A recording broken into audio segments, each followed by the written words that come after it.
আমরা কত নামি দামি দোকানের এগরোল খেয়েছি, তাই না? এইভাবে একবার বানিয়ে দেখতে পারেন। আমার মনে হয় এর টেস্টটা অনেক বেটার মনে হবে। এছাড়াও ঘরের বানানো খাবার হেলদি খাবার। প্রথমেই আমি ময়দা নিয়ে নিয়েছি, ওতে একটু লবণ পরিমাণ মতো এবং 1 চামচ চিনি দিলাম, সাথে সাদা তেল দিলাম। সাদা তেলটা ততটাই দিতে হবে ময়দা মাখতে মাখতে যেন মুঠি হয়ে যায়। এরপর আমি ভালো করে মাখতে থাকবো। তবে যারা বাড়িতে প্রায় দিন এইসব বানান, আমার মনে হয় একটু আটা অ্যাড করতে পারেন, কারণ ময়দা খাওয়ার তো স্বাস্থ্যের পক্ষে একদম ভালো নয়। তো আটা দিয়েও করা যেতে পারে, আটা দিয়েও ভীষণ ভালো টেস্ট আসে। তো আমি ময়মটা দেওয়ার পরে একটু জল অ্যাড করব। জলটা আমি ঈষৎ উষ্ণ গরম করে নিয়েছি, কারণ এটা গরম জল ছাড়া কিন্তু নরম হবে না। তো গরম জল দিয়ে দেখো আমি মাখিয়ে নিচ্ছি। এই এগরোলের সাথে যদি চিকেনও অ্যাড করা যায় সেটাতেও আরও টেস্টি লাগে। ওইটাও একদিন বানিয়ে তোমাদেরকে দেখাবো। তো গল্প করতে করতে আমার ময়দা মাখানো রেডি। এইভাবে আমি রেখে দেব ঢাকনা দিয়ে 30 মিনিট। এইভাবে মাখিয়ে রেখে আমি ঢাকনা দিয়ে দেব।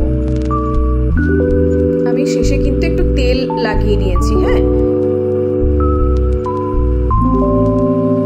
এইভাবে ঢেকে রেখে দেবো 30 মিনিট।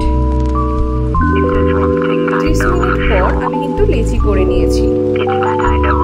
আজকে বাড়িতে রয়েছে 5 জন, কিন্তু সবাই তো ময়দা খায় না, সেই জন্য আমি সবার জন্য বানাইনি। বাড়ির যারা এগরোল খাবে না তাদের জন্য তালের রুটি হয়েছে। ওনারা ওই ময়দা তো খান না, আটা দিয়ে বানানো হয়েছে তালের রুটি। তো আমি কিন্তু ওই লেচিগুলোকে এক এক করে বেলে নিয়েছি। এবার কড়া গরম করতে দিয়েছি, ওতে তেল দিলাম সামান্য। তেলটা গরম হলে আমি কিন্তু রুটিটা ওর মধ্যে দিয়ে দেব। এভাবে এপিট কিন্তু ভাজতে থাকবো। হালকা ভাজা হয়ে গেলে তুলে নেব।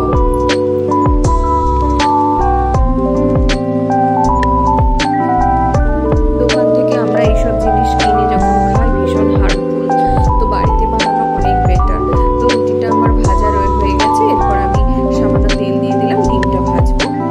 ডিমে আমি লবণ আর লঙ্কা অ্যাড করেছি, একটু গোলমরিচও অ্যাড করেছি সামান্য। এরপর রুটিটা দিয়ে আমি ভালো করে ডিমটাকে লাগিয়ে নেব রুটিটার মধ্যে। এইভাবে যদি মাখিয়ে রুটিটা বানানো যায় এবং তারপরে এগরোল বানানো হয়, তাহলে কিন্তু ওই রুটিটা খেতে একদম শক্ত হবে না, ভীষণ নরম হয়। এদিকে আমার রুটিটা মাখানো হয়ে গেছে। এবার আমি স্যালাড করে নিলাম। স্যালাডে রেখেছিলাম শসা, পেঁয়াজ, কাঁচা লঙ্কা, একটু বটবটি, এটা আমাদের বাড়ির সবাই খেতে পছন্দ করে তাই দিয়েছি, আর কাঁচা লঙ্কা। আর সসের মধ্যে রেখেছিলাম টমেটো সস, চিলি সস, সরষের সস। এর সাথে একটু লেবুর রস অ্যাড করে দেখবেন, দারুণ কিন্তু টেস্ট লাগে। Finally egg roll ready. এবার সার্ভ করার পালা। এই পদ্ধতিতে একবার বানিয়ে দেখুন, দোকানের থেকে অনেক বেটার। আমার চ্যানেলটি যদি ভালো লেগে থাকে অবশ্যই লাইক, শেয়ার অ্যান্ড সাবস্ক্রাইব করতে ভুলো না।